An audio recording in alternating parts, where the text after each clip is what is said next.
இன்னைக்கும் எனக்கு எழுத படிக்க தெரியாது. இருந்தாலும் என்னால அச்சீவ்மெண்ட் பண்ணணும் அப்படிங்கிற வெறியும் துடிப்பும் இந்த நிமிஷம் வரைக்கும் எனக்கு ஓடிட்டே தான் இருக்குது. போயிட்டு தான் இருப்பேன், இன்னும் அச்சீவ்மெண்ட் பண்ணிட்டு தான் இருப்பேன். இன்னமும் எழுத படிக்க தெரியாது. ஆச்சரியம் தான். ஆனா அந்த 10 வயசுல எல்லாரும் மாதிரி பள்ளிக்கூடத்துக்குலாம் போக முடியலன்னு வருத்தம் இருந்தது. ரொம்ப வேதனையா இருக்கும். நைட்டெல்லாம் அழுகுவேன். நிறைய இடத்துல நான் ஃபாரினுக்கு போயிட்டு நிறைய இடத்துல எனக்கு தெரியாம பாத்ரூம்லயே பொம்மை படம் போட்டிருந்தா தான் டக்குன்னு போவேன். இல்லைன்னா எழுத்து போட்டிருந்தா எனக்கு புரியாது. கொஞ்சம் யாராவது ஜென்ஸ் ஒரு உள்ள போனாதான் நான் அவன் பின்னாடி போவேன். ஸோ இந்த மைனஸை பிளஸ் பண்ணணும்ன்றது எனக்கு ஒரு வெறி. சென்னை மொபைல் ஸ்டார்ட் பண்றப்போ ஒரு 4 பேர் 2003ல ஸ்டார்ட் பண்ணோம். 2003ல தான் முதல் 2003ல தான் சென்னை மொபைல் ஃபர்ஸ்ட் கடையே கோயம்புத்தூர். ஆனா எனக்கு என்ன புரியலன்னா, கோயம்புத்தூர்ல கடை திறக்கிறவர் கோயம்புத்தூர் மொபைல்ஸ்ல பேர் வைக்கணும், சென்னை மொபைல்ஸ் பேர் வைக்கணும். எனக்கு இந்த ஊர் ரொம்ப பிடிச்சிருந்தது. நான் நிறைய ட்ரிப் தோத்துருக்கேன். 16 தடவை தோத்துருப்பேன் லைஃப்ல. அப் டவுன் இருந்துட்டே இருந்தது. இப்பெல்லாம் பாத்தீங்கன்னா ரொம்ப சலிப்பாய் போகுது. என்னடா முயற்சி பண்றான் எல்லாரும் தான். என்ன தூக்கி விடுறதுக்கு தான் ஆள் இல்லைல்ல. என்ன பிடிச்சி வேற வழியே இல்லை. எவ்வளவு ரூபாய் முதலீட்டுல முதல்ல Chennai mobile sir? Chennai mobile 3 லட்சம். இன்னைக்கு உங்க டர்ன் ஓவர் இன்னைக்கு 1000 கோடி கிராஸ். 1000 கோடி.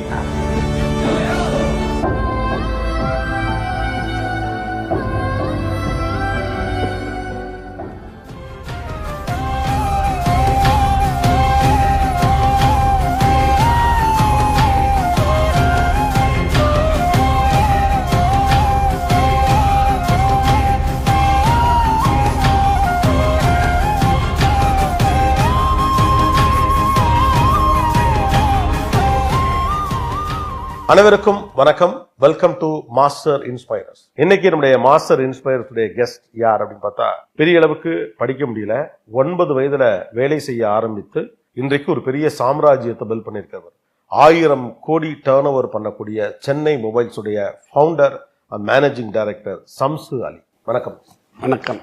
இப்போ சென்னை மொபைல்ஸ் ஓனர் அப்படின்னு போயிட்டு சோசியல் மீடியாலாம் தேனா அவருடைய ஓனர் ஃபவுண்டர் சம்சு அலி அப்படின்னு ஒரு பேர். இன்னைக்கு 100க்கும் மேற்பட்ட கடைகளுக்கான ஓனரா இருக்கிற இந்த சம்சு அலி ஆரம்ப கட்டத்துல சின்ன பிள்ளையா இருக்கப்ப எப்படிப்பட்ட ஆள்? அதாவது எங்க தாய் தாப்பா பிறந்ததெல்லாம் கிராமம், குருவாடி அவத்தாண்டன்னு சொல்லுவாங்க. மதுரை சைட்ல உள்ள மதுரையில இருக்கிறப்ப அவங்க ஒரு மிடில் ஃபேமிலி தான். பெருசா எதுவும் செய்ய முடியாது. எங்க இதுல கூட பிறந்தவங்க ஒரு 7 பேர் தான். கடைசி எனக்கு 9 வயசு இருக்கும். அப்பவே இறந்துட்டாங்க அப்பா. அப்பா ஒரு சாதாரண ஒரு பிசினஸ் பண்ணிட்டு இருந்தாங்க. செருப்பு செப்பல் வெளியில போட்டு செப்பல் வித்துட்டு இருந்தாங்க. ரோட்ல பிளாட்ஃபார்ம்ல போட்டு செப்பல் தான் வைப்பாங்க. ஒரு 400 ரூபா 500 ரூபா போட்டு ஒரு சின்ன முதலீடுல பிசினஸ் பண்ணிட்டு இருந்தவங்க தான். அவங்க அந்த மாதிரி இருக்கிற சூழ்நிலை இறந்துட்டாங்க. ஸோ எனக்கும் வீட்டில் யாருக்கும் சப்போர்ட் பண்ண முடியல. என்னால் படிக்கவும் முடியல, ஸ்கூலுக்கு போகவும் முடியல. 2nd 3rd வரைக்கும் தான் போக முடிஞ்சது. அதுக்கு மேலே என்னால் போக முடியல. எனக்கு அதோட ஸ்கூல் ட்ராப் பண்ணேன். ஆமாம், ஸ்கூல் ட்ராப்பு. 3வது ஸ்கூல் வரைக்கும் போனேன். அதுவும் சத்துணவு சாப்பிட்றதுக்காக போவேன். வறுமையான ஒரு சூழ்நிலை, ரொம்ப கஷ்டமான ஒரு சூழ்நிலை. அப்போ அம்மா ஒரு கடையில் கொண்டு போய் சேர்த்து விட்டாங்க. நான் ரொம்ப சின்ன பயலாக இருக்கேன்னு சொல்லிட்டு கடையில் சேர்க்க மாட்டேன்னாங்க. வீட்டில் சேர்த்துக்கிட்டாங்க. தண்ணி அள்ளி கொடுக்கறது, சாப்பாடை இது பண்ணுறது, போய் ஏதாவது பொருள் வேணா வாங்கி கொடுக்குறது, இப்படி தான் இருந்துட்டு இருந்தேன். என்னோட ஸ்பீடை பார்த்துட்டு அப்புறம் கடைக்கு போயிட்டு வந்துட்டு இருப்பேன். அங்கே அந்த கடை போயிட்டு வந்துட்டு இருப்போம். அவங்கள்ட்ட பொருள் இல்லாத பொருளை போய் என்னை வாங்கிட்டு வர சொல்லுவாங்க. கடையில் ஒரு 4-5 பேர் இருப்பாங்க. இல்லாத பொருளை வாங்கிட்டு வந்து விற்கிறதுல என்னோட ஆர்வம் ஜாஸ்தி ஆகிட்டே இருந்துச்சு. அப்போ கஸ்டமர் இல்லைன்னு சொல்லி வெளியில் போனால் லாஸ். வெளியிலேருந்து எடுத்து கொடுத்தா அந்த அடுத்த லெவல் போகும். அப்போ இதெல்லாம் நான் வாங்கி கொடுப்பேன். வாங்கி கொடுக்குறப்ப என்னோட சேல் அவங்களோட ஈக்குவலாக நான் பண்ணிடுவேன். அப்ப அந்த ஓனருக்கு ரொம்ப பிடிக்கும் என்ன. இதெல்லாம் என்ன வயசுல? 9-10 வயசு. நான் கரெக்டா 9 வயசுல எல்லாரும் மாதிரி பள்ளிக்கூடத்துக்குலாம் போக முடியலன்னு வருத்தம் இருந்தது. ரொம்ப வேதனையா இருக்கும். நைட்டெல்லாம் அழுகுவேன். ரொம்ப கஷ்டமா இருக்கும். என்னடா அப்படியாச்சு அப்படின்னு சொல்லிட்டு. ஸோ இந்த மைனஸை பிளஸ் பண்ணணுன்றது எனக்குள்ள ஒரு வெறி. ஸோ இந்த மாதிரி நம்ம எப்படி கடை வைக்கிறது, இந்த மாதிரி எப்படி நம்ம வரப்போறோம் அப்படி சொல்லி ஒரு ஆர்வம் இருக்கும். அப்போ எனக்குள்ள ஒரு வித்தியாசமான ஒரு விஷயங்கள் தோணிட்டே இருக்கும். ஏதாவது டிஃப்ரெண்டா இருக்கணும், ஏதாவது டிஃப்ரெண்டா செய்யணும் அப்படின்னு. ஒரு 12 வயசு வரைக்கும் அங்கே ஒர்க் பண்ணேன். அதுக்கப்புறம் 13 வயசு வர்றப்ப நான் அந்த கடையை விட்டு நின்றுட்டு ஒரு சொந்தமா ஒரு தொழில் பண்ணணும்னு சொல்லிட்டு. 13 வயசுல எப்படி பண்ணீங்க? ஆமா, 13 வயசுலயே. வறுமை இருக்கதை வச்சுட்டு ஏதாவது எப்படியாவது பிழைக்கணுங்கிற கஷ்டம் இருக்கப்ப கூட பெருசா வரணுங்கிற எண்ணம் எப்படி வந்துச்சு? அந்த நம்பிக்கை எப்படி வந்துச்சு? நாங்க இருந்த கடையில வேலை பார்த்துட்டு இருந்த கடைக்கு முன்னாடி ஒரு துணியை வச்சு வித்துட்டு இருப்பாங்க. அதுல திறமையா ஒருத்தர் நல்லா செயல்படும். அப்படி எங்க கடை சேலை காட்டிலையும் அவர் ஜாஸ்தியா பண்ணுவோம். என்னன்னா கஸ்டமர்கிட்ட நல்லா பேசி நல்ல பொருளை கொடுத்து அந்த கஸ்டமரை பிக்கப் பண்ணி ரெகுலரா வர்ற மாதிரி அவர் பிசினஸ் பண்ணிட்டு, ஏன் இவரை மாதிரி நம்ம செய்யக்கூடாது, சின்ன முதலீடுல எப்படி வர முடியாதா, ஏன் வரலாமே அப்படின்னு சொல்லிட்டு அவரை பார்த்து அந்த விஷயத்தை இம்ப்ரெஸ் ஆகி. ஆனா 13 வயசுல எப்படி கடை போட்டீங்கன்னு? சின்ன பையன் எப்படி சொந்தமா கடை தொடங்குறது? அதான் பிளாட்பாரத்துல கடை போட்டு அது ரெடி ஆகி ஒரு 14 வயசு வரப்ப தனியா ஒரு கடை ஒண்ணு, சின்ன கடை ஒண்ணு, பர்ஃபியூம், பாடி ஸ்ப்ரே இந்த மாதிரி ஐட்டம்லாம் வந்து ரொம்ப இம்ப்ரெஸ்ஸா இருக்கும். அப்ப அந்த காலகட்டத்தில் ரொம்ப ரேரா இருக்கும். நல்ல பர்ஃபியூம் கொடுத்தோம்னா நல்லா இருக்கும்.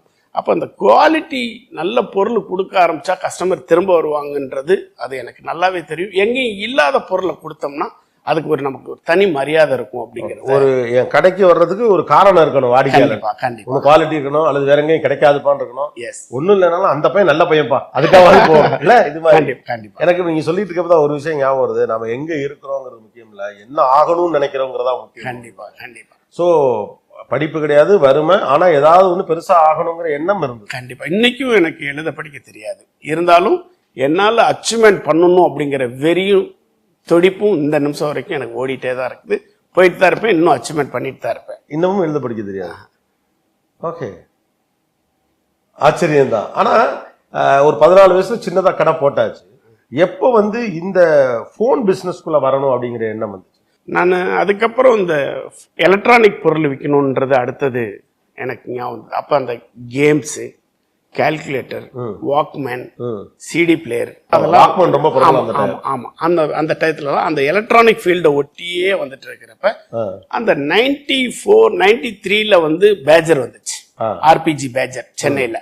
அப்ப நான் எங்க ஃபாஸ்டா இருக்கணுமோ அங்கதான் இருப்பேன், எங்க நல்ல விஷயம் தெரியணுமோ அங்கதான் இருப்பேன். யார் பெரியவங்களோ அவங்களோட தான் சேருவேன், சின்னவங்களோட சேர மாட்டேன். நாலேஜபிளா யார் பேசுறாங்க, புதுசா யார் சொல்லி கொடுக்குறாங்க அவங்களோடய டிராவல் பண்ணுவேன். குழந்தைங்களோட விளையாடாம கொஞ்சம் மெச்சூர்டா இருக்கு, பெரியவங்களோட தான் பழகுவேன். அந்த எண்ணம் ஏன் வந்துச்சு? அதாவது விவரம் தெரிஞ்சவங்களோட பழகணும், நம்மளோட பெரிய ஆட்களோட சேர்ந்துக்கணும். ஏன்னா அவங்கள்ட்ட இருந்தா நிறைய விஷயத்த கத்துக்கிற முடியும். என்ன ஸ்கூல்ல படிக்கல, எங்கேயும் இது பண்ணல, அப்ப எனக்கு யார் சொல்லி கொடுப்பா? பெரியவங்களோட தான் நான் டிராவல் பண்ணேன். வாக்மேன் வந்தா வாக்மேன் கொடுப்பேன், சிடி பிளேயர் வந்தா சிடி பிளேயர், பேஜர் வர்றப்ப பேஜர் கொடுத்தேன், மொபைல் வர்றப்ப மொபைல், 95லயே மொபைல் வரப்போ மொபைலுக்குள்ள உள்ள வந்தாச்சு. ஸோ பேசிக்கா உங்க பிசினஸ் உடைய ஒன்லைன் வந்து இதுதான், எது புதுசோ அதுல கான்சன்ட்ரேட் பண்ணும். அதுதான் வந்து முக்கியமான விஷயம். ஒருத்தவங்க எடுத்துக்கிற வேண்டியது இன்னைக்கு என்ன டெக்னாலஜி வருதோ அந்த டெக்னாலஜிக்கு நம்ம மூவபிள் ஆகணும். எலக்ட்ரானிக்ஸ்ல எது புதியதோ அதுல ஆளா நம்ம இருக்கணும் அப்படிங்கிற புரிதல் உங்களுக்கு வந்து அதை தொடர்ந்து செஞ்சிருக்கீங்க. பட் அது சம்பந்தப்பட்ட டெக்னாலஜி எப்படி தெரிஞ்சுக்கிட்டீங்க? ஏன்னா நீங்க படிக்கலைங்கிறீங்க, அனுபவத்திலே தான் வந்திருக்கிறேங்கிறீங்க. இது எல்லாமே வந்தப்ப எல்லாருக்குமே புதுசு. அப்ப அந்த டெக்னாலஜிலாம் எப்படி கத்துக்கிட்டீங்க? ரொம்ப சிம்பிள். வர்றவங்களே வந்து இது வேணும் அப்படின்னு சொல்லி கேட்குறாங்க. அப்போ அது வேணும்னா அதுக்குள்ளே ஏதோ ஒரு விஷயம் இருக்குதுன்னு அர்த்தம். நான் தெரிஞ்சுக்கணுன்ற அவசியம் இல்லை. அதை விற்கிறப்ப அவங்க எல்லாமே எக்ஸ்பிளைன் பண்ணுவாங்க. வாங்குறவங்களே அன்னைக்கு வாங்குறவங்களே இது இதுல இருக்கு, இது இருக்கு, இந்த மாடல் எனக்கு வாங்கி கொடுங்க அப்படிம்பாங்க. முதல்ல மாடல் நம்பர் குறிப்பிட்டு இந்த மாடல், இந்த நம்பர் சீரியல், இது வாங்கி கொடுங்க அப்படிம்பாங்க. நான் ட்ரை பண்ணி வாங்கி கொடுப்பேன்.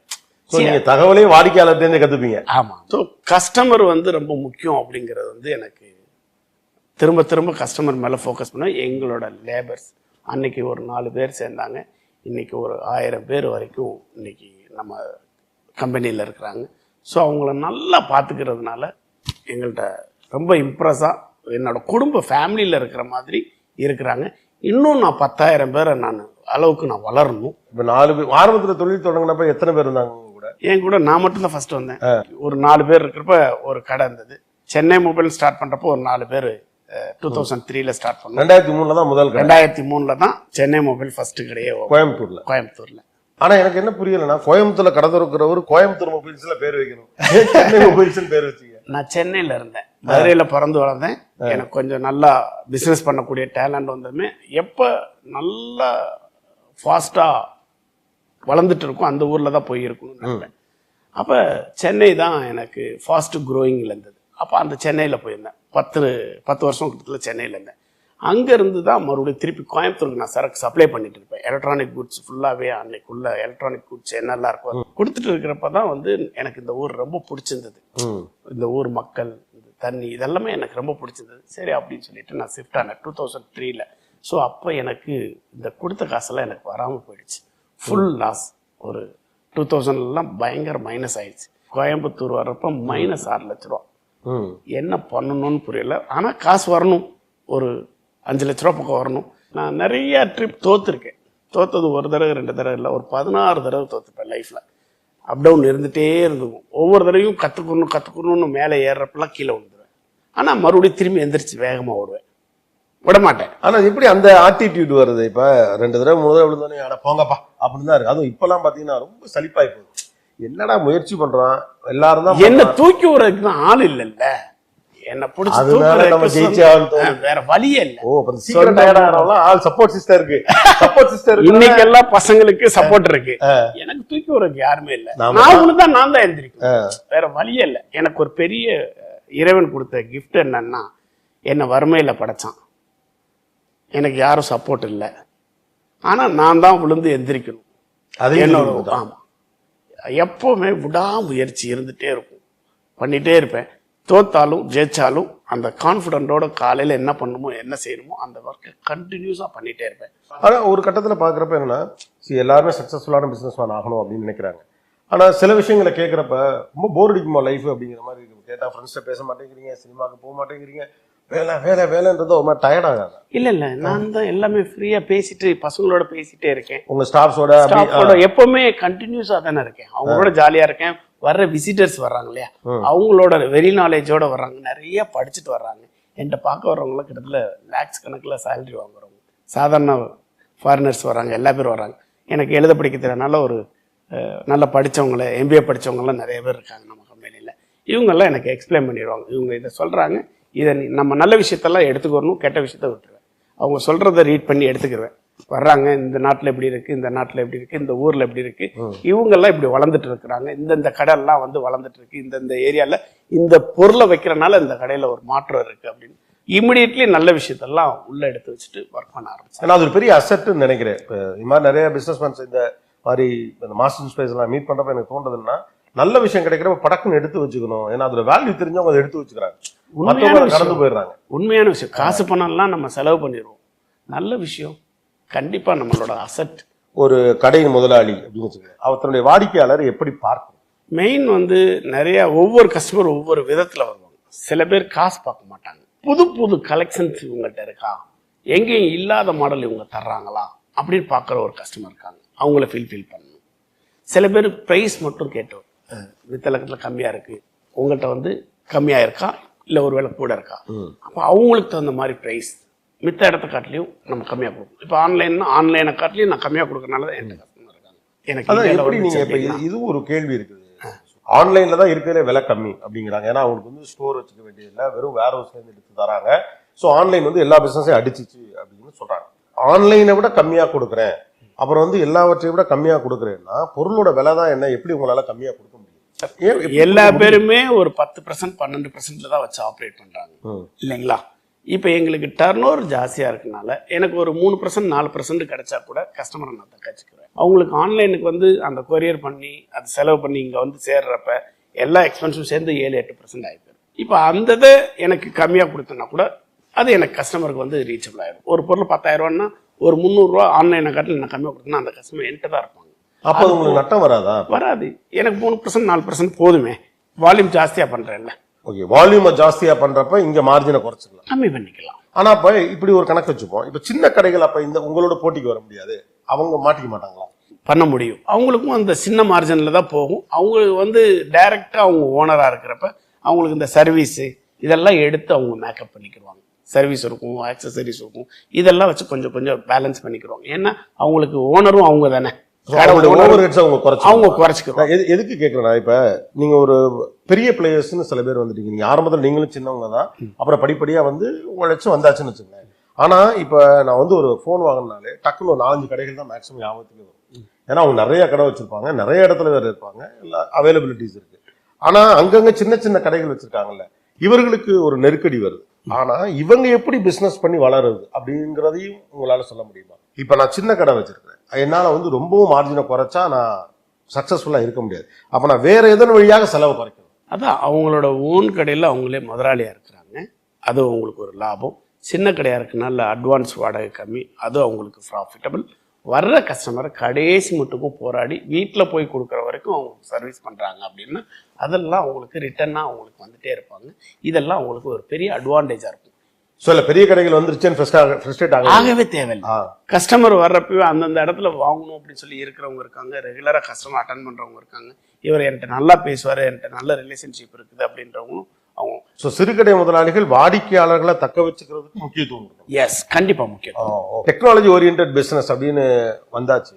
இப்போ இதுல வாடிக்கையாளர்களை புரிந்து கொள்ளுதல் அப்படிங்கிறத நீங்க பெரிய சவால். ஏன்னா அவங்கள நிறைய தகவல்களோட தான் வர்றாங்க. ஆமா, முன்ன மாதிரி ஒரு ஃபோன் கொடுங்கன்னு கேட்கறோம். முன்னால எல்லாம் வந்து வாடிக்கையாளர்கிட்ட நம்ம கத்துக்கலாம் அப்படின்னு. இப்போ வாடிக்கையாளர் வந்த உடனே இன்ஃபர்மேஷனோட தான் உள்ள வராங்க. ஆமா. இப்போ இவங்களை மீட் அவுட் பண்றது அப்படிங்கிறது ரொம்ப பெரிய சவாலான விஷயம் அப்படிங்கிறாங்க. அப்ப என்னென்ன விஷயங்கள்ல நம்ம கஸ்டமர்கிட்ட கரெக்டா இருந்தா இன்னைக்கு ஒரு பிசினஸ் சக்சஸ்ஃபுல்லா, அதாவது பொருளை வித்ததோட முடிச்சுக்கிறதா இல்ல அதற்கப்புறம் அவங்களோட தொடர்ச்சியான தொடர்பு இருக்கு? அதுக்கப்புறம் சர்வீஸ் கொடுக்கணும். அவங்களுக்கு எப்போ வேணாலும் புது மாடல் வந்து அவங்களுக்கு இன்டிமேட் பண்ணணும். ஒரு புது மாடல் வருது அப்படின்னா அவங்க ஆல்ரெடி ஒரு மாடல் யூஸ் பண்ணிட்டு இருக்காங்க, அந்த மாடல்ல இருந்து அதுக்கு அடுத்த அப்கிரேட் வந்தது. எனி பிராண்ட்ல, எல்லா பிராண்ட்லயும் மாறி மாறி வந்துட்டே இருக்கும். அப்போ அந்தந்த பிராண்ட் யூஸ் பண்றவங்களுக்கு அவங்களுக்கு அடுத்த மாடல் வர்றப்ப நாங்கள் இன்டிமேட் பண்ணுவோம். என்னோட கஸ்டமர் ரெகுலரா நான் தக்க வச்சுக்கிறேன். ஸோ கஸ்டமரோட தொடர்ச்சியா ஒரு கான்டாக்ட் லிங்க் இருந்துட்டே இருக்கும். இப்ப உலகமே உள்ளங்கையில் அப்படின்னு சொன்னா அது இன்னைக்கு போன் அப்படின்னு கொண்டு வந்துட்டாங்க. இது வந்து நிறைய பேரை கெடுத்து பிடிச்சு அப்படின்னு ஒரு பொதுவான complaint. Okay, because one of the big phone seller நீங்க இதை எப்படி பாக்குறீங்க? ஃபோன்னால தான் இன்னைக்கு வந்து உலகமே அதுக்குள்ள இருக்கு. இன்னைக்கு எனக்கு ஆன்லைன்ல இன்னைக்கு என்ன சேலுங்கிறத பார்த்துக்கலாம், என்ன வேணுங்கிறத பார்த்துக்கலாம். மொபைலில் தான் இன்னைக்கு டிரான்சாக்ஷன், கூகுள் பே, அது இது எல்லாமே இருக்குது. கீ முதற்கொண்டு அதுக்குள்ள வந்துருச்சு. ஓடிபி என்னென்ன வேணுமோ அதெல்லாமே இன்னைக்கு ஃபோனுக்குள்ள. அதாவது நான் பார்க்குறப்ப பேஜரில் வெறும் மெசேஜ் மாத்திரம் வரும், லெட்ரு வரும், இதெல்லாமே இன்னைக்கு ஃபோனில் வந்துருச்சு. யாரை வேணாலும் விட்டுட்டு வரலாம். மனைவி மக்களை கூட நீங்க விட்டுட்டு வந்திருப்பீங்க, போனை விட்டுட்டு வர முடியாது. கரெக்டா இல்லையா? ரைட்டு தான். அவங்க போனை விடாம நீங்க போன் எடுத்து தான் வரணும். அந்த மாதிரி இன்னைக்கு போன் அத்தியாவசிய தேவை. நமக்கு என்ன பர்பஸ்க்கு நம்ம யூஸ் பண்றோமோ அதுக்கு யூஸ் பண்ணிக்கணும். ஸோ பர்பஸ் முக்கியம். ஏன்னா இந்த பொருளை நீங்க தவிர்க்க முடியாது, ஆனா அதோட பர்பஸை புரிஞ்சு வச்சு. கண்டிப்பா. ஒரு இப்போ ஆவரேஜா இன்னைக்கு ஒரு நாளைக்கு உங்களுடைய எல்லா ஸ்டோர்ஸ்லயும் சேர்ந்து எவ்வளவு போன் விற்கப்படுது? எல்லா கடையிலயும் சேர்த்து ஒரு 1500 போன் வரைக்கும் ஒரே நாள். ஒரே நாள். அப்போ மந்த்லி ஒரு 45,000 50,000 40,000 போன் ஒரு மாசத்துக்கு விற்கிறோம். அப்ப விற்கும். ஏன்னா நீங்க ஒரு ஆளே 50,000 போன் ஒரு மாசத்துக்கு விற்கிறீங்கன்னா இங்க ஒரு 800 மில்லியன் இருக்கு அப்படிங்கிறது ரொம்ப சாதாரண நம்பர். கொஞ்சம் எப்போதுமே இந்த நம்ம மக்கள் நம்ம நாடுன்னு பேசுறீங்க. அப்துல் கலாம் மேல உங்களுக்கு ஒரு பெரிய ஈடுபாடு உண்டு, படிக்கிறப்ப பார்த்தேன். அதே மாதிரி அவரை மீட் பண்ணிருக்கீங்கன்னு என்ன சொன்னார் சார்? அவர் ஒரு பெரிய இம்ப்ரெஷன். எனக்கு அவரோட சேர்ந்து ஒரு நாளாவது எப்படியா போட்டோ எடுத்துடணும்னு ஆசை. எனக்கு அது ஒரு வாய்ப்பு கிடைச்சது, அவரை பார்த்து பேசுறதுக்கு, மீட் பண்ணி பேசுறதுக்கு. என்ன பண்றீங்க அப்படின்னு கேட்டாரு. நான் பிசினஸ், மொபைல் பிசினஸ் பண்றேன். ரொம்ப சந்தோஷம். எவ்வளோ ஸ்டோர் இருக்கு சார்? எனக்கு ஒரு 25 கடை வரைக்கும் வந்திருக்கு சார். சூப்பர், சின்ன வயசுல இவ்வளோ கடை வச்சிருக்கீங்களே, பரவாயில்ல. எந்த ஊர் சார்? நம்ம ஊர் தாங்க, நானும் ராம்நாத் டிஸ்ட்ரிக்ட் சேர்ந்தவந்தாங்க. அவருக்கு ஒரே சந்தோஷம். கட்டிப்பிட்டு முதல்ல கட்டிப்பிட்டு நல்லா பண்ணுங்க, நேர்மையா சரியா இருக்கணும் அப்படின்னு சொல்லிட்டு சொன்னாங்க. அது ஒரு எனக்கு கிடைச்ச ஒரு அந்த 5 நிமிஷத்துல பயங்கர அவரோட மோட்டிவ் ஸ்பீச். அவர் சொன்னது, சார் உங்களோட கனவை நாங்கள் நினைவாக்குவோம் அப்படி சொல்லிட்டு கடைசியாக முடிச்சுட்டு வந்தேன். ரொம்ப அவர் பார்த்ததுல பயங்கர இம்ப்ரெஸ். எனக்கு ஒரு பெரிய சந்தோஷம். அவர் சொன்ன மாதிரி ரொம்ப சின்ன பையனா தான் இருக்கீங்க. உங்க வயசு என்ன? இப்போ 51 ஆயிடுச்சு. இப்போ 51. நீங்க கிட்டத்தட்ட ஒரு 6 வயசுலேருந்து வேலையில 9 வயசுலேருந்து வேலைக்குள்ள வந்துட்டீங்க. நீங்க 51, கிட்டத்தட்ட 40 வருஷமா வேலை பார்த்துட்டு இருக்கீங்க. 41 வருஷமா. இப்ப திரும்பி பாக்குறப்போ நீங்களே உங்களை சுய பரிசோதனை செய்து பார்க்கிறப்ப நீங்க இந்த அளவுக்கு வந்ததுக்கு என்ன காரணம் நீங்க நினைக்கிறீங்க? எனக்குள்ள ஒரு நல்ல நல்ல விஷயங்கள், பிறருக்கு உதவி பண்ணணும்னு எப்பவுமே நினைச்சிட்டு இருப்பேன். எனக்கு இருக்கோ இல்லையோ, நான் சம்பாரிச்சதுல ஒரு 10% வந்து எங்கெல்லாம் படிப்புக்காக வராங்களோ அவங்களுக்கு சப்போர்ட் பண்ணுவேன். எனக்கு தெரிஞ்ச லட்சத்தில் என்னோட சொந்த பந்தம், நம்ம ஆஃபீஸில் ஒர்க் பண்ணுறவங்க, அவங்களோட குழந்தைங்க, இவங்களுக்கெல்லாம் சப்போர்ட் பண்ணுவேன். இந்த கொரோனா டயத்தில் கூட நான் ஒரு நாள் கூட நான் வீட்டில் இருந்ததில்லை. ஆக்சிஜன் மிஷின் கிட்டத்தட்ட ஒரு 100 மிஷின் கொண்டு வர சொல்லி எங்கள் கடையில் ஒன்று இருந்தவங்களே அவங்க அப்பா அம்மா அந்த பசங்க பாதிக்கப்பட்டப்போ அவங்க வீட்டில் போய் டைரெக்டாக கொடுத்து மிஷின் கொடுத்து அவங்கள பாதுகாப்புக்கு என்ன தேவை இருக்கோ அதெல்லாம் செஞ்சு கொடுத்து ஒரு நாள் கூட நான் வீட்டில் இருந்ததில்லை. சுற்றி இருக்கிறவங்களுக்கு நல்லா பார்த்துக்கணும். அப்போ எனக்கு ஒரு சந்தோஷம், நம்ம வந்து இவ்வளோ பேரையும் பார்த்துக்குறோம் அப்படிங்கிற ஒரு பயங்கர சந்தோஷம். அதே மாதிரி தன்னை நாடி யார் பக்கத்தில் நம்மளை நெருங்கி இருக்கிறாங்களோ இவங்களுக்கு எந்த குறையும் வராமல் பார்த்துக்கிறதுல அதில் ஒரு பெரிய சந்தோஷம். அப்பப்போ நான் என்னை பற்றி நான் சந்தோஷப்பட்டுக்கிறது இதுதான். நம்மளை சுற்றி இருக்கிற உங்களை இவ்வளோ பேரையும் நல்லா பார்த்துக்கிறோம் அப்படிங்கிற ஒரு மிகப்பெரிய மகிழ்ச்சி இருக்கும் எனக்கு. அதுதான் என்ன அடுத்தடுத்த லெவலுக்கு என்ன சோற விடாமல் அடுத்தடுத்த லெவலுக்கே கொண்டு போகுது. ஸோ நம்ம நம்பி இவ்வளோ பேர் இருக்கப்ப நம்ம அதுக்கு பொறுப்பான ஆளாக இருக்கிறோம். ஓகே, எந்த உங்களுடைய சிந்தனை அல்லது என்ன ஒரு நம்ம ஒரு இடத்துல ஒரு டேர்னிங் பாயிண்ட் அப்படிம்பாங்கல்ல, ஒரு கட்டத்தில் நான் அப்படி ஒரு முடிவு எடுத்தேன், அதுதான் என்ன அடுத்த லெவலுக்கு கொண்டு போச்சு அப்படின்னு இப்போ நீங்கள் யோசிச்சு பார்க்குற உங்களுடைய சிறந்த முடிவு? எனக்கு எழுத படிக்க தெரியாதனால நான் நிறைய வாங்கி வாங்கி விற்று கணக்கு பார்க்க தெரியாமல் விட்டுருவேன். யாருக்கு எவ்வளோ கொடுக்கணும், எவ்வளோ வரணும், இதெல்லாம் தெரியாமல் விட்டுருவேன். இதை வந்து எனக்கு ஒரு கிட்டத்தட்ட நிறைய ஃபெயிலியருக்கு இது ஒரு பெரிய ப்ராப்ளமாகவே இருந்தது. இதை எப்படி ரெக்கவரி பண்ணணும்னு நினைக்கிறப்ப என்னோட மனைவியும் ஒரு 10th தான் படிச்சிருக்காங்க. நம்மளை பாதுகாக்கிறது தன்னோட மனைவி, என் குழந்தைய பாதுகாக்கிறது என்னோட மனைவி, என் குடும்பம் மொத்த மரியாதையை காப்பாற்றுறது என்னோட மனைவி. அப்போ இவங்க கையில் நம்ம ஒரு 100 ரூபா கொடுத்தோம்னா, அன்னைக்கு நான் சாப்பாட்டுக்கு 100 ரூபா கொடுத்தேன்னா அவங்க ஒரு 50 ரூபா செலவு பண்ணிட்டு 50 ரூபா மிச்சம் வச்சுருப்பாங்க. 200 ரூபாயை கொடுக்குறப்ப 100 ரூபாய் செலவு பண்ணிட்டு மீதி 100 ரூபா வச்சுருப்பாங்க. இப்படியே நான் கொடுக்க அந்த காசு சேவ் பண்ணி வச்சுட்டு எனக்கு கொடுக்குறப்பெல்லாம் திருப்பி கொடுத்தாங்க. ஏதாவது ஒரு கடை வைக்கணும், ஏதாவது எனக்கு தேவை, ஏதாவது ஒரு எமர்ஜென்சி வருது, அப்போ அவங்களோட சேவிங்ஸ்லேருந்து எடுத்து கொடுப்பாங்க.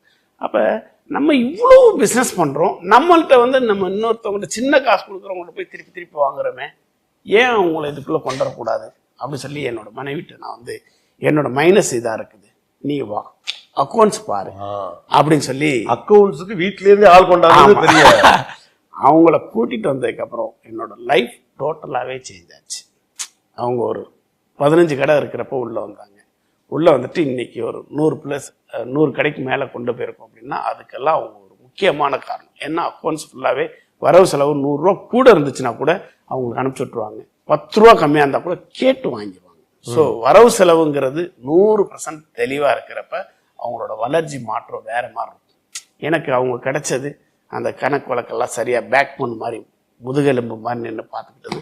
ஒரு அடுத்தடுத்த சவாலை என்னால் எதை வேணாலும் எதிர்கொள்ள முடியும். இந்த அக்கௌண்ட்ஸ் வந்து என்னால் பார்க்க முடியல. என்னோட மைனஸ் எங்கே இருக்கோ அதை வந்து அவங்கள்ட்ட கொடுத்துட்டு என்னோட ப்ளஸ் எது இருக்கோ அதை தேடி நான் ஓட ஆரம்பிச்சேன். என்னால் பெருசு எதெல்லாம் நம்ம மைனஸோ அதெல்லாம் சரி பண்ணுறதுக்கு அதுக்கு இணையான நம்பிக்கையான ஒருத்தர் உள்ள கொண்டாங்க. எஸ், அவங்கள உள்ள கொண்டு வரணும். ஃப்ரண்ட் எண்ட் தான் சம்சலி, பேக் எண்ட் எல்லாம் மிஸ்ஸஸ் சம்சலி. எஸ். ஸோ அப்படி ஒவ்வொரு இடத்துலையும் அதுக்கான ஆட்களை உள்ள கொண்டு வந்தீங்களோ? ஆமாம். இப்போ நான் ஒரு விஷயம் பண்ணுறேன் அப்படின்னா, ஒரு புதுசாக ஒரு கடை எடுக்கிறோம் அப்படின்னா அந்த கடைக்கு என்னென்னலாம் தேவை இருக்குது அப்படிங்கிறத முதல்ல ஆரம்பி பண்ணிட்டு எனக்கு பின்னாடி ஒரு டீம் இருக்கும். அந்த டீம்கிட்ட எல்லாமே சொல்லி கொடுத்து அதெல்லாம் அவங்க பார்த்துருவாங்க. இப்போ என்னை சுற்றி ஒரு 20 பேர் இருக்கிறாங்க, ரொம்ப மெயின் பில்லர். 20 பேருக்குமே எல்லா விஷயமே தெரியும், என்னை பற்றின உண்டான அத்தனை விஷயமே தெரியும். நம்ம இந்த விஷயத்த கொடுத்தோம்னா அவங்க செஞ்சு முடிச்சிருவாங்க. ஒவ்வொரு வேலையிலையும் எங்கேயுமே தொய்வு இருக்காது, கிளியர் கட்டாக முடிச்சு நம்ம என்ன ரிசல்ட் எதிர்பார்த்தோமோ அதை 100% கொடுத்துருவாங்க. அது என்னோட டீமோட மிகப்பெரிய ஸ்ட்ரென்த். என்னன்னா அவங்களுக்கு தேவை உள்ளதெல்லாம் நான் செஞ்சு கொடுத்துறேன், எங்கேயுமே எந்த குறையும் வைக்க மாட்டேன். ஆனால் தோப்பாங்க, மிஸ் ஆகும், மிஸ்டேக் நடக்கும், அதை நான் தட்டி கொடுத்து பரவாயில்ல, ஒரு தடவை தவறு செய்யலாம், தப்பே இல்லை, ஆனால் திரும்பி இந்த தவறு வராமல் பார்த்துக்குங்க அப்படின்னு சொல்லிட்டு என்கரேஜ் பண்ணி கொடுக்குறப்ப அவங்களுக்கும் ஒரு ஹாப்பியாக அடுத்தடுத்த லெவல் மூவ் பண்ணி வர்றதுக்கு ஈஸியாக இருந்தது. பொதுவாக நம்மளை விட திறமசாலியை நம்ம இதுக்குள்ள வச்சிருந்தா அவங்க நம்மளை தாண்டி போயிடுவாங்களோ அப்படின்னு ஒரு சின்ன ப்ரெஷர் நிறைய பேருக்கு இருக்கிறத பார்க்க முடியும்.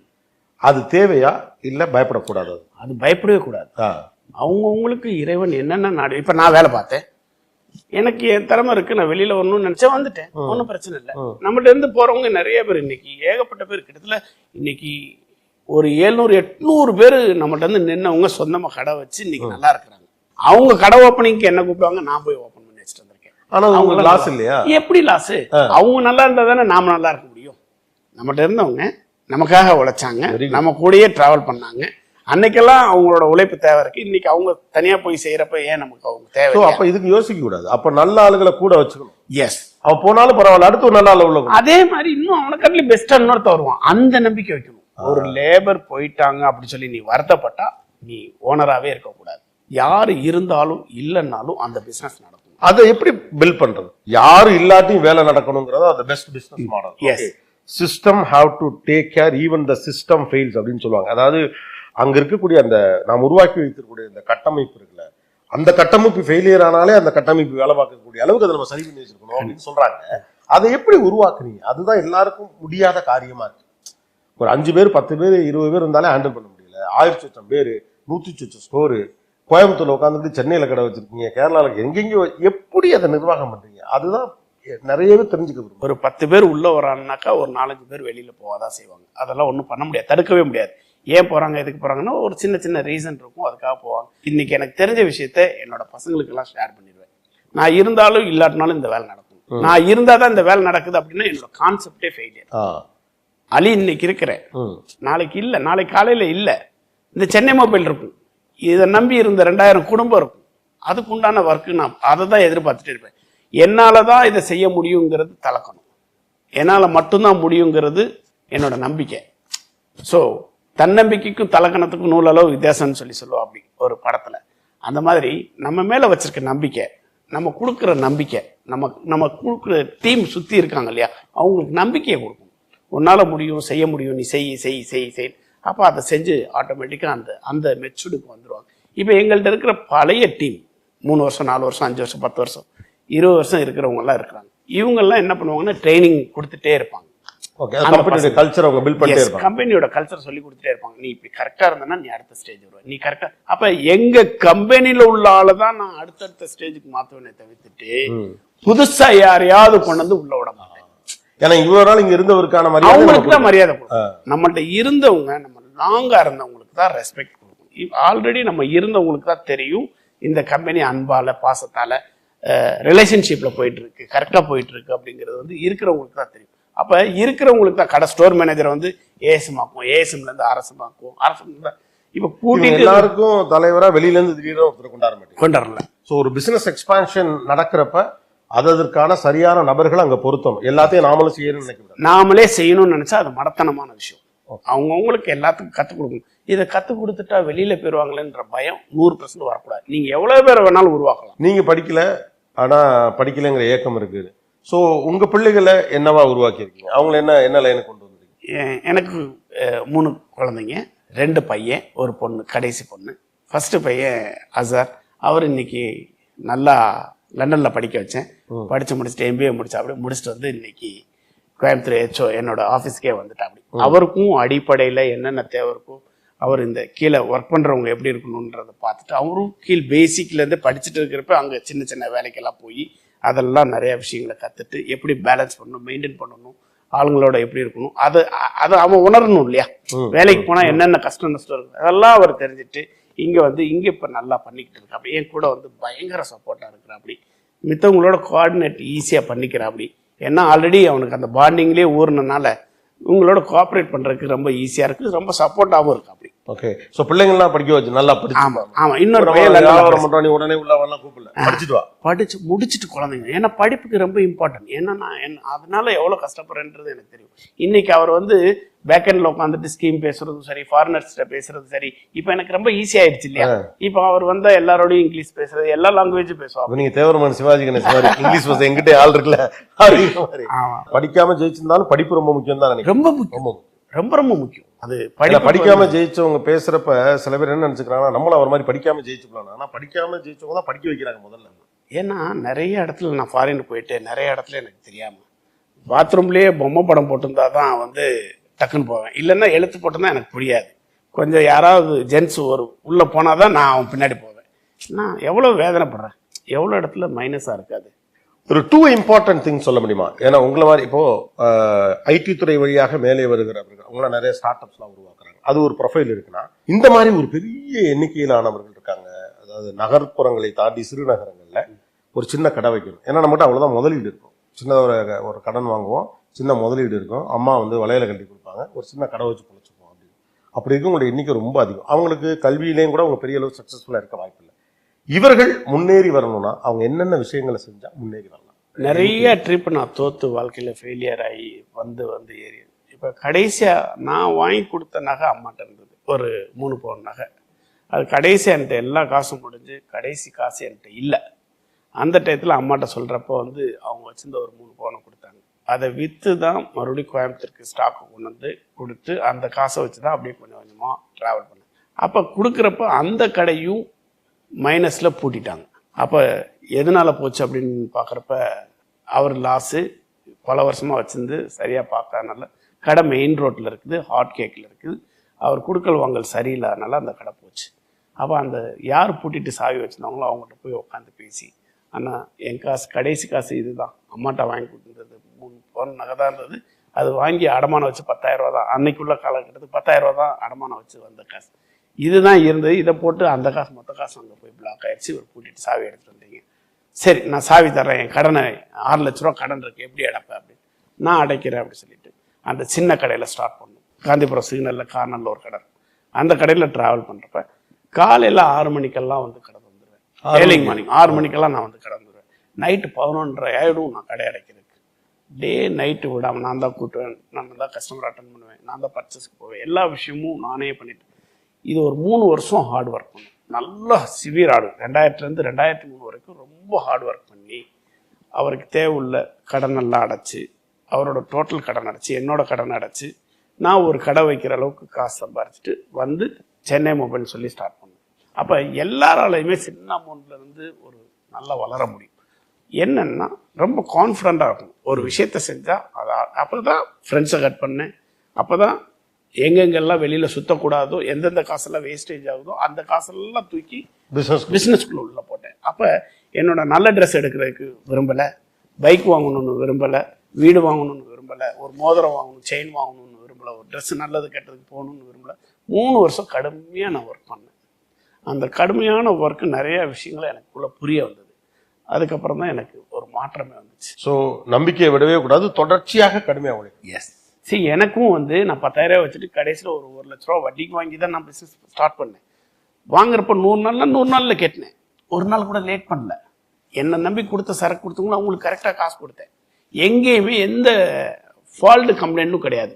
நான் கடனை வாங்கி வச்சுட்டு கல்யாணத்துக்கு போனேன், கடன் வாங்கி வச்சுட்டு ஜாலியாக ஊரை சுத்த போனேன், நான் படத்துக்கு போனேன், இப்படியெல்லாம் நான் டயத்தை வேஸ்ட் பண்ணல. கடனை வாங்கினதுக்கு பொறுப்பாக 3 வருஷம் இருந்து கடுமையாக உழைச்சி நேர்மையை நானே அதை கரெக்டாக இது பண்ணனால எனக்கு அடுத்த ஸ்டேஜ் கிடைச்சது. அதே மாதிரி ஒரு செக்கு கூட பவுன்ஸ் பண்ணதில்லை. அந்த மாதிரி எல்லாம் நீங்கள் கரெக்டாக இருந்தீங்க அப்படின்னா உங்களோட அடுத்த ஸ்டேஜ் உறுதியாக உங்களுக்கு கிடைக்கும். எவ்வளோ ரூபாய் முதலீட்டில் முதல்ல சென்னை மொபைல்ஸ் ஆரம்பிச்சிங்க? சென்னை மொபைல் 3 லட்ச ரூபா. 3 லட்ச ரூபா. ஆமாம். இன்னைக்கு உங்கள் டர்ன் ஓவர் என்ன? இன்னைக்கு 1000 கோடி கிராஸ் பண்ணி 1000 கோடி. இது மலைப்பா இருக்கா இல்லைன்னா அடுத்தடுத்த நோக்கி போகணுங்கிற மாதிரி? கண்டிப்பா நான் 10,000 கோடி இலக்கு நோக்கி ஓடிட்டு இருக்கேன். இப்போ அடுத்தடுத்த கட்டத்துக்கு போயிட்ட மாதிரி இருக்கு. செல்போன் அப்படிங்கறத தாண்டி வீட்டு உபயோக பொருட்கள் அப்படின்னு ஏன் மூவ் ஆனீங்க? இப்போ என் கஸ்டமரும் வந்து உங்கள்கிட்ட சார் உங்கள்கிட்ட ஃபோன் மட்டும்தான் இருக்கு, இதை காட்டிலும் எனக்கு ஒரு ஃப்ரிட்ஜ் வேணும், டிவி வேணும், புது மாடல் வந்து நிறையா வந்திருக்கு, இதெல்லாம் ஸோ ஏன் என் கஸ்டமருக்கு மிஸ் பண்ணணும் அப்படின்னு சொல்லிட்டு அதெல்லாம் உள்ள கொண்டு வராங்க. AC, TV, fridge, washing machine, all electronic goods, வீட்டுக்கு தேவையான அத்தனை பொருளுமே ஒரு புது வீடு கட்டுறாங்க அப்படின்னா அந்த புது வீட்டுக்கு உண்டான அத்தனை தேவையுமே உள்ள கொண்டு வந்தாச்சு. இப்போ இதற்கும் சென்னை மொபைல்ஸ் தான் பேரா வேறு பேரா? சென்னை மொபைல்ன்றதுக்கு மொபைல் மட்டும் இருக்கும், டிஜிட்டல் ஹப்ங்கிறதுல எல்லாமே சேர்ந்து இருக்கும். சென்னை மொபைல்ஸ் டிஜிட்டல் ஹப்ங்கிறது 2 சேர்ந்து இருந்துச்சு அப்படின்னா எல்லா பொருளும் உள்ள இருக்குன்னு அர்த்தம். ஓகே. இந்த மாதிரியான பிரத்யேக கடைகள் எவ்வளவு இருக்கு? டிஜிட்டல் ஹப்னு சொல்லக்கூடிய ஒரு 14 ஸ்டோர் இருக்கு. 14 ஸ்டோர். ஆமா. ஓகே. ஆனா அந்த மார்க்கெட் உங்களுக்கு புதிது இல்லையா? அதுல ரிஸ்க் இருக்கா இல்ல அட்வான்டேஜ் தான் இருக்கா? ரிஸ்க் இருக்கு. ஒரு புதுசா ஒரு இதுக்குள்ள போறப்ப செகில் இருக்கதான் செய்யும். இப்ப அதெல்லாம் இப்ப வந்து பேலன்ஸ் பண்ணி, ஏன்னா இடம் பத்தாது, வேர் ஹவுஸ் பத்தாது, இந்த மாதிரி எல்லாம் இருந்தது. இதெல்லாம் அரேஞ்ச் பண்ணி எல்லாத்துலயுமே ஒரு புது விஷயம் உள்ள வர்றப்போ ஒரு செகில் இருக்கதானே செய்யும். இது அந்த இது விற்கக்கூடிய பசங்க இல்லாம இருப்பாங்க. இதெல்லாம் இப்ப நாங்க ரெடி பண்ணி ஃபுல் கல்ச்சர் சொல்லி கொடுத்து இந்த விஷயம் இதுக்கு யூஸ், ஏன்னா கஸ்டமருக்கு எக்ஸ்பிளைன் பண்ணாம ஒரு பொருளை விற்க முடியாது. அதை எக்ஸ்பிளைன் பண்ணி விற்கிற மாதிரி ஒரு டீம் உருவாக்கணும். அந்த இடத்துலதான் எங்களுக்கு கொஞ்சம் சகலா இருந்தது. அதுவும் இப்போ ஃபுல்லா பில்டப் பண்ணி ரெடி பண்ணி இப்போ என்ன கஸ்டமர் தேவையோ அந்த விஷயத்த சொல்லி விற்கிற அளவுக்கு ஒரு பெரிய டீமே உருவாயிருச்சு. இப்போ ஒரு ஆரம்ப கட்டத்துல வந்து ரொம்ப சிரமத்துல இருக்கும், அடுத்த கட்டத்துக்கு போறதுக்கு ஒரு போராட்டத்துக்கு தயாரா இருக்கும், அதுக்கப்புறம் அடுத்த லெவலுக்கு போறதுக்கு ஒரு போராட்டம், கொஞ்சம் நல்ல ஓரளவு சௌகரியம் வந்துருச்சுன்னு வச்சுக்கோங்களேன். இப்போ போராட்டம்லாம் இல்லை, ஆனா மறுபடியும் சேலஞ்சை ஃபேஸ் பண்ண எப்படி ரெடி ஆகுறீங்க? உங்களுக்கு நீங்களே 1000 crore பண்ற ஒரு கம்பெனி, ரிலாக்ஸா ஜாலியா இருக்கலாம், ஆனா இல்ல அடுத்து 10,000 கோடி போகணும், அதுக்கு வந்து டைவர்சிஃபை பண்ணணும், நம்ம வந்து ஹவுஸ் ஹோல்ட் ஐட்டம் கொண்டு வரணும் இப்படின்னு சொல்றீங்கல்ல, அது ஒரு சேலஞ்ச் தானே? அந்த சேலஞ்சு நம்ம நல்லா இருக்கோம், அப்புறம் எதுக்கு இன்னொரு சேலஞ்சை ஃபேஸ் பண்ணணும்? எதுக்கு அடுத்த கட்டத்துக்கு அதுல ஒரு தொய்வு வராதா? எப்படி? அதை ஒண்ணுமே கிடையாது, அதெல்லாம் தொய்வு. இப்ப நான் 100 பிசினஸ்ல தொய்வு ஆகுமான்னு கேட்கல, நான் கேட்கறேன் மனதளவிலே டயர்டா இருக்க மாட்டீங்களா? அதெல்லாம் ஒண்ணும் இல்லை, சந்தோஷமா இருக்கும். என்னை சுத்தி இருக்கிற டீம் எல்லாம் வெரி ஹாப்பியா இருக்காங்க. அவங்க நான் சொல்றதெல்லாம் வந்து பிஃபோராகவே எல்லாம் செய்ய ஆரம்பிச்சிடுறாங்க. அடுத்தடுத்த கட்டத்துக்கு மூவ் பண்ணி போயிட்டு இருக்கேன். நான் எப்போ அப்டேட்டா இருக்கணும் அது வரைக்கும் என் கஸ்டமரே அப்டேட்ல வச்சிருக்க முடியும். நான் எங்கேயாவது எனக்கு போதும்னு நான் நின்றுட்டேன் அப்படின்னா எல்லா விஷயமே நின்று போகும், அதுக்கு மேல வளர்ச்சியே வராது, ஓடிட்டே இருக்கும். வாழ்க்கை என்பது தேடல் தான். கண்டிப்பா வாழ்க்கை அனுபவ படிப்பு நிறைய இருக்குது, நிறைய பேரை படிக்க வைக்கணும், படிப்பின் வழியாக ஜெயிக்க முடியும் நம்புறீங்க. Good luck, best wishes. 2030 10,000 crores. கண்டிப்பா ப்ரேயர் பண்ணுங்க. எங்க கஸ்டமர் எல்லாம் எங்களுக்கு ப்ரேயர் பண்ணணும், அவங்க எல்லாம் வந்து சப்போர்ட் பண்ணணும். அவங்களுக்கு தேவை உள்ளதை நான் கண்டிப்பா 100% ரொம்ப நல்ல ப்ராடக்ட்டும் பெஸ்ட் சர்வீஸும் பெஸ்ட் ப்ரைஸும் என்னால் கொடுத்து அவங்க நல்லா பார்த்துக்கிற முடியும். அது எனக்கு ஒரு மகிழ்ச்சியான ஒரு விஷயம். All the best, best wishes. Thank you.